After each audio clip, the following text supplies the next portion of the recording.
Mona Lisa की प्यास बुझाई नागा साधु ने महाकुंभ के मेले में ओनखानी। महाकुंभ की माया। महाकुंभ का मेला अपने चरम पर था। लाखों श्रद्धालु गंगा में डुबकी लगाने आए थे। संतों की टोलियां अपने अपने आश्रमों में प्रवचन कर रही थीं। धूनी रमाए नागा साधु, मंत्रोच्चार करते महंत और आस्था से लबालब श्रद्धालु। हर तरफ बस भक्ति की गूंज थी। इन्हीं संतों में एक था साधु अघोरानंद। लंबे लंबे जटाझूट, काले कलूटे शरीर पर भभूत लगी हुई, लाल आंखें और कंधे पर कमंडल, एक सिद्ध योगी जिसने दुनिया के हर बंधन से मुक्ति पाली थी। वेद पुराण के ज्ञानी, समाधि में लीन रहने वाले और सांसारिक इच्छाओं को त्याग चुके अघोरानंद का जीवन गंगा की लहरों जितना पवित्र माना जाता था।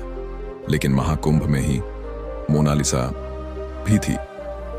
वह इटली से आई थी, एक विदेशी कलाकार जिसे भारतीय संस्कृति और विशेष रूप से अघोरियों के जीवन पर शोध करना था। लंबे सुनहरे बाल, गहरी नीली आंखें और शरीर पर पश्चिमी कपड़े। गंगा के घाट पर मोनालिसा किसी अप्सरा से कम नहीं लग रही थी। पहली मुलाकात। मोनालिसा घाट पर खड़ी होकर चित्र बना रही थी। उसने दूर से एक नागा साधु को देखा, अघोरानंद, भभूत से सन्ना शरीर, नग्न, सिर्फ एक भगवा कपड़ा लपेटे हुए। मोनालिसा को उसमें कुछ रहस्यमय लगा। उसने पेंसिल उठाई और स्केच बनाने लगी। यह क्या बना रही हो? पीछे से गंभीर आवाज आई। मोनालिसा ने चौंक कर देखा। अघोरानंद उसके पीछे खड़े थे। आपका चित्र, आप बहुत रहस्यमय लगते हैं, मोनालिसा ने मुस्कुराकर कहा। अघोरानंद ने ध्यान से उसे देखा। रहस्य तो सृष्टि में हर जगह है, पर उसे देखने वाली आंखें चाहिए। मोनालिसा हंसी।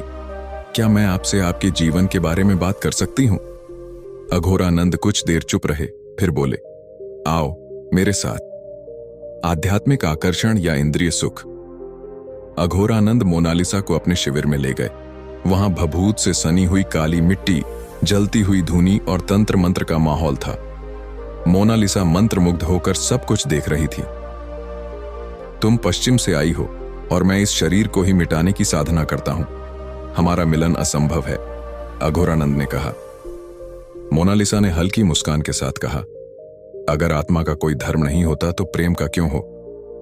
साधु के लिए यह एक नया अनुभव था। वह जीवन भर वासनाओं को त्यागने की साधना करता रहा था, लेकिन इस विदेशी स्त्री की आंखों में उसे कोई दूसरी ही दुनिया दिखी। एक दुनिया जहां भोग और मोक्ष एक साथ हो सकते थे। रात गहराने लगी। चंद्रमा की दूधिया रोशनी गंगा पर फैल रही थी। मोनालिसा ने धीरे से साधु का हाथ पकड़ लिया। तुम्हें डर नहीं लगता? अघोरानंद ने पूछा। किससे? दुनिया से या खुद से? मोनालिसा की आवाज में आत्मविश्वास था। अघोरानंद ने पहली बार किसी स्त्री का स्पर्श महसूस किया। वर्षों से सूखा पड़ा हुआ हृदय अचानक जैसे जाग उठा। वह अपनी साधना भूल गया, अपनी सिद्धि भूल गया और सिर्फ एक पुरुष बनकर मोनालिसा को देखने लगा। वर्जना टूटती है। गंगा की लहरें धीरे धीरे हिलोरे मार रही थीं। साधु ने अपनी भभूत लगी हथेली से मोनालिसा का चेहरा छू लिया। यह माया है, उसने कहा। अगर यह माया है तो मैं इसमें खोना चाहती हूं, मोनालिसा ने जवाब दिया।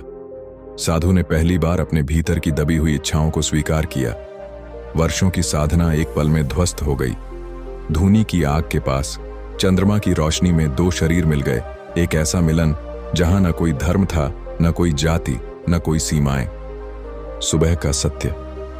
सुबह मोनालिसा जागी तो अघोरानंद ध्यान में बैठे थे। क्या तुम पछता रहे हो?